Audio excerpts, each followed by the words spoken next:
धम्मपद ब्राह्मण वग्गो उसभं पवरं वीरं महेसिं विजिताविनं अनेजनाहतकं बुद्धं तमहं ब्रूमि ब्राह्मणं।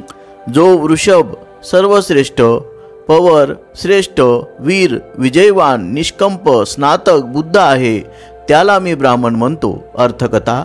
कौशल देशात राजा प्रसन्नजिताच्या राज्यात अंगुलीमाल नावाचा दरोडेखोर होता। तो हिंसक होता, क्रूर होता। तो लोकांची हत्या करून त्याच्या हातांची एक उंगली कापून त्याची माला बनवून परिधान करीत असे। त्यामुळे लोक त्याला अंगुलीमाल म्हणत असत।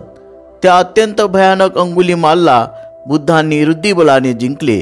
त्याने हिंसक वृत्ती सोडून तो अहिंसक झाला। अंगुलीमालाच्या निर्भयतेसंबंधी बुद्धांनी ही गाथा उच्चारली।